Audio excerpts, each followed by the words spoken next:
Teresa Caputo, a Long Island medium, has had a hurricane hit her family.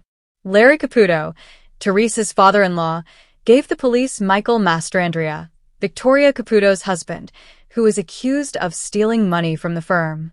The whole family was shocked after this happened. But this time, Teresa and her daughter Victoria are not going to stay quiet. They think Larry has gone too far. By publicly accusing his daughter's husband and turning him into the police, he has hurt the family's honor and the honor of everyone else. Teresa has vowed that this time she won't stay quiet, even though she's been through so much. She and Victoria will give Larry a lesson that he will remember for a long time. Their eyes are now full of a tremendous desire for revenge. They won't let anyone alone if their family is hurt. The sky over Long Island in August was unusually black for late afternoon. Heavy clouds came in from the Atlantic and cast shadows over Teresa Caputo's quaint neighborhood. The normally warm and welcoming environment in her home had turned into a tight, almost electric quiet. Teresa sat at her kitchen table with her long blonde hair falling over her shoulders. She was staring at the news alert that was flashing on her phone. Victoria Caputo was sitting next to her, immobile, with her hands on a coffee mug she hadn't touched in 20 minutes. Michael Mastrandrea, a local businessman, was arrested on suspicion of stealing money from his business. Source: Larry Caputo, the father-in-law, gave it to the police. Victoria's voice shook. "Mom, this can't be happening. My father-in-law, who is also your ex-husband, gave my husband to the police. Do you know what that means? People are going to talk. The press is going to tear us apart." Teresa's jaw got tight. "Oh, sweetie, it's worse than that." Larry didn't just say Michael was guilty. He made it public. He told the cops and the news. He wanted everyone to know.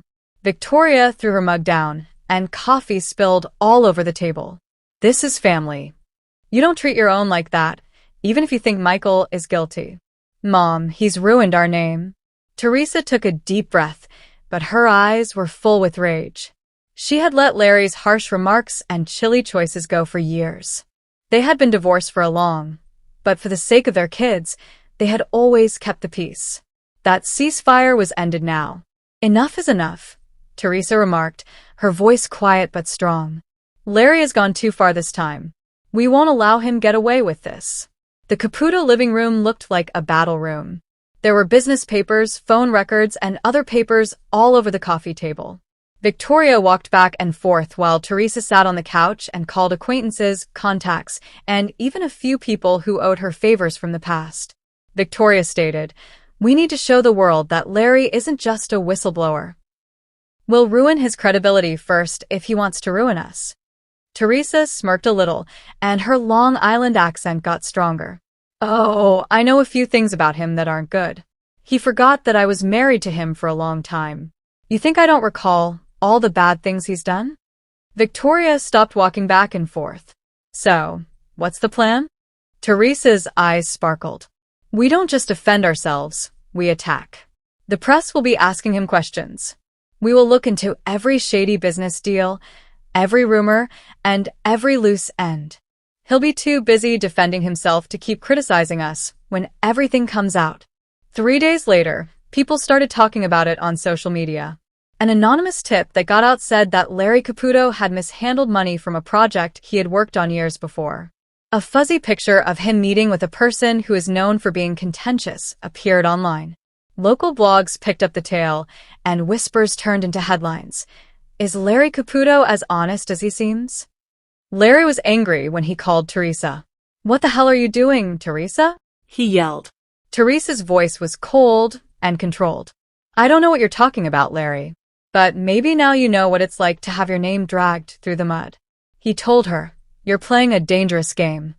Teresa sat back in her chair and smiled a little. "Oh, sweetheart, you have no idea how dangerous I can be when you mess with my family." Victoria and Michael conducted a short press conference, with Teresa by their side. Victoria spoke to the reporters with a steady yet emotional voice. "My husband is innocent, and this is just a personal attack by someone who should have kept us safe. Families should stick together. Ours, on the other hand, was betrayed." The cameras went off, and Teresa stood next to her daughter, her hand on Victoria's shoulder. The message was clear. They were all in this together and weren't going to back down. But it was a beautiful, golden afternoon in Long Island, the kind of day when the ocean wind smelled salty and delicious, and the streets were full of the sounds of small-town life.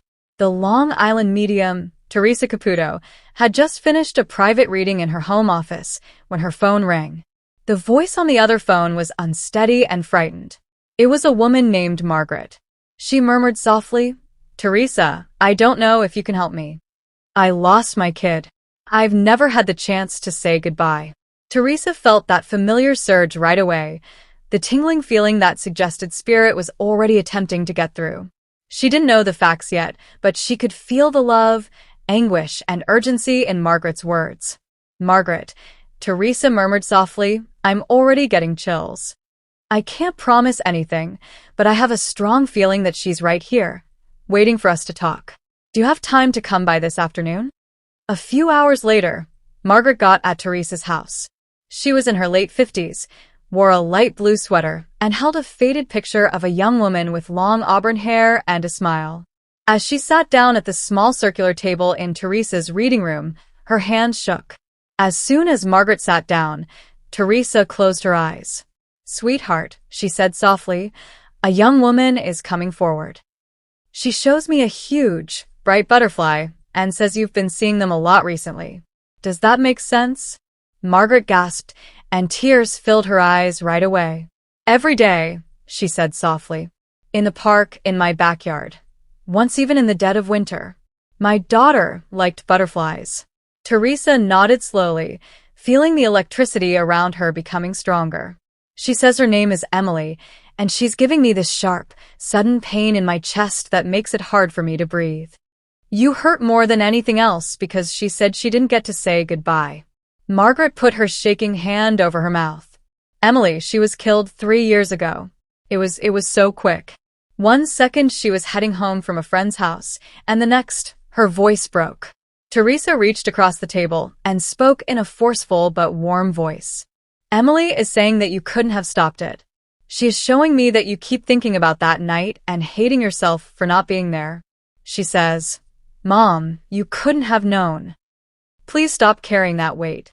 Margaret started to cry without making any noise, and tears ran down her cheeks. Then Teresa's face changed as she listened. "She also shows me a silver necklace with a little heart on it. She says you keep it in a small box and haven't worn it since she died." "Oh my God." Margaret's voice was so low that it was hard to hear. "That necklace was my gift to her for her 18th birthday. I keep it on my nightstand. I can't bring myself to wear it." Teresa smiled softly. "Emily says it's fine to wear it. She says it's not a memory of her death. It's a reminder of her life, the laughing you had, the way she would dance in the kitchen with you, and the way she would always sing off-key in the car to make you laugh." Margaret laughed shakily through her tears. She was so dumb like that. Suddenly, Teresa's eyes got bigger. "Now she's showing me a sunflower. She says you've been talking to a flower in your garden." Margaret's mouth dropped open. "Every morning. I planted it for her after she had left. I talk to it like I talk to her." Teresa answered firmly. "She hears you." She admits that every phrase gets to her. She also says she's been sending you signs, like the butterfly, the song on the radio that kept playing last week, and the light that kept flickering in your kitchen. Margaret swiftly nodded. Yes, the radio. That was the tune she liked best. It played 3 times in one day. Teresa grinned like she knew something. That's not a coincidence. That's her way of letting you know she's okay. She wants you to stop thinking that she's gone. She adds, "Mom, I'm right here. Always." The air in the room became thicker for a second, and Teresa took a deep breath. She's getting closer now, holding a bunch of wildflowers. She says this is for you since you held her every day, prayed for her every night, and never stopped loving her. Margaret was crying openly now, holding the picture to her chest. Tell her I love her more than anything else. And that I'm sorry I couldn't keep her safe." Teresa closed her eyes and sent the message. She says, "Mom, you did protect me. You made my life the greatest it could be. You loved me every day. I'm free and safe now. Margaret remained there, her tears dropping on the table. But a small, real grin started to emerge on her face, something she hadn't felt in years. Teresa reclined back after a few moments, letting the intensity fade. She is stepping back now, but she wants me to leave you with one last thing. She explains, every sunflower that blooms and every butterfly you see is me saying hello. That afternoon, Margaret left Teresa's house feeling better. For the first time in years, the heavy burden of guilt had lifted, leaving behind a nice, tranquil peace. A small orange and black butterfly flew by her and landed on her shoulder for a short time before flying away as she walked to her car. Margaret gasped, and tears came to her eyes again. But this time they were tears of comfort. She said, "Hello, my Emily," as she stared up into the sky. But the sun was just starting to come through the drapes of Teresa Caputo's Long Island house. There was only the sound of seagulls over the bay and the hum of her coffee maker making a new pot in the morning. Teresa was in the kitchen, sipping her coffee and staring out the window. Her blonde hair was already styled, and her nails were newly done. This wasn't just another day. The first day of filming for the new season of Long Island Medium was today. It had been 3 years since the last complete season aired, and a lot had changed in Teresa's life. She had to deal with new problems, grow as a person, and go through things she never thought would happen. But no matter everything else changed, her talent stayed the same. That strong, clear link to the spirit realm that had been with her for decades. Teresa took a deep breath as she put down her coffee mug. "Okay, spirit," she said out loud, like if she were praying. "Let's make this day special." The team started showing up at 8 a.m. and brought cameras, lights, and microphones into her living room. The team's familiar noise brought back memories of past seasons, like the laughter between takes, the tense atmosphere before readings, and the unforgettable emotional moments when strangers got messages from loved ones they thought they would never hear from again. This season was not the same. The network had decided to focus more on adventures, like traveling with Teresa throughout the country to meet people in unexpected places. It wouldn't only be private readings at her house anymore. They were going to show how to talk to spirits in public places like restaurants, coffee shops, parks, hospitals, and even airports. The first episode, nevertheless, would be a classic. Teresa meets a family with a sad narrative around her dining room table. By 10:30 a.m., the first customers had arrived, a mother called Angela and her teenage son, Ethan. Angela's husband, who was also Ethan's father, died in a terrible construction accident a year ago. They were both still attempting to figure out what their sadness meant. Angela held a tissue in her palm as she shook Teresa's hand and introduced herself. As Teresa closed her eyes, took a big breath, and started to talk, the cameras rolled. "He wants you to know right away that he didn't suffer. Do you get that?" Angela's eyes got bigger as she nodded, and tears were already running down her face. "And he's showing me a blue baseball cap. Did he wear one all the time?" Teresa asked. Ethan's mouth dropped open. "He wore it every day," he said in a low voice. Teresa sent message after message for the following half hour, each one containing small, particular details about their lives that no one could have anticipated. She informed them about the inside joke about the burnt pancakes, the fishing trip they never got to go on, and how Ethan's dad still looks over him during his baseball games. Angela and Ethan both smiled through their tears and held each other tight at the end of the reading. Teresa sat calmly in her backyard, drinking iced tea as the group took a break for lunch. She thought about all the individuals she would meet this season and all the stories that were still to come.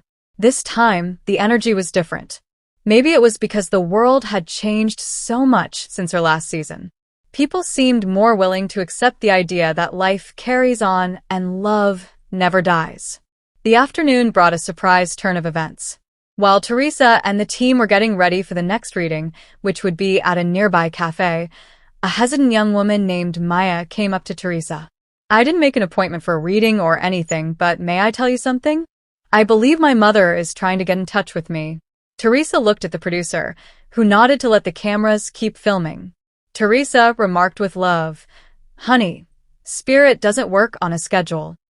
Your mom will let you know if she's here." Teresa started in the middle of the cafe, where people were drinking lattes. She is showing me a yellow dress.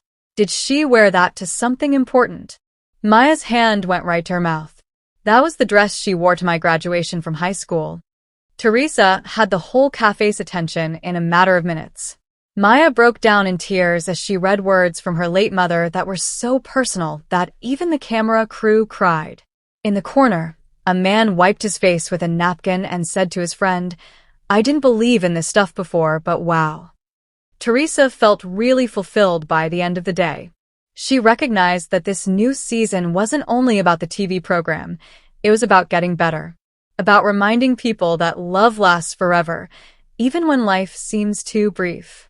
After the crew left that night, Teresa lighted a candle in her living room and sat quietly for a few minutes. She said a quiet thank you to Spirit, the family she had met, and all the souls who had trusted her to give their messages. She thought of her family, including her kids and loved ones, and how every reading she did made her appreciate them even more. She smiled to herself as she blew out the candle. "We're back," she murmured in a hushed voice. "And this time, it's going to be stronger than ever." When the season premiere came out a few weeks later, people went crazy on social media. Fans tweeted about how excited they were, longtime viewers came back, and new viewers found out about her talent for the first time. The program was popular all around the country, and people from all over the world sent in messages. People told their own stories of grief, hope, and signs from people they loved. Long Island Medium wasn't just a show for Teresa Caputo. It was a quest to connect the living and the dead, one heart at a time. And in this brand new season, she was ready to do just that and more. But Teresa Caputo was giving a group reading at the Modest Community Center in Garden City, New York. The big glass windows let in the midday sun. There were clean rows of folding seats, and the smell of fresh coffee was in the air. The room was full of nervous excitement. Some had driven for hours only to hear from a loved one, while others held on to old pictures, lockets, or letters that had been worn out. Teresa strolled in with that warm, familiar smile. She was wearing her usual black attire with a little bit of shine. People could recognize her right away because of her bright, yet calming energy and her large blonde hair that framed her face. She looked around at the people and could immediately feel the spirit moving. "Okay," Teresa said, putting her hands together. "Spirit has been knocking on my head since before I came in here. So I'm going to get right to it." For a time, she closed her eyes and took a deep breath. "I have a man coming forward. He shows me 3 fingers, which makes it clear that he is the father of 3 children. He makes me feel so much love for his kids, like they are his whole universe." A woman in her early 40s gasped softly from the second row. Her hands shook in her lap. Teresa's eyes flew open. "Sweetheart, I'm with you.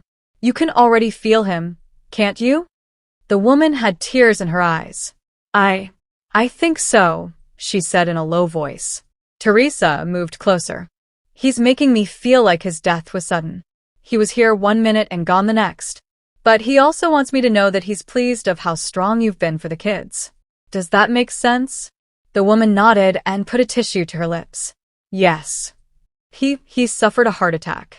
It went by so quickly. We never got to say goodbye." Teresa spoke more softly. "He thinks you did say farewell, but in your own way. He told me about a night, maybe a week after he died, when you sat on the floor in the living room and cried into one of his sweatshirts. You believed you were talking to yourself, but he heard everything you said." The woman's eyes got bigger. "Oh my God, I did. I was there for hours. I told him I didn't know how I would do this without him." Teresa smiled softly. "And he says you've been performing better than you realize. He is very proud of you.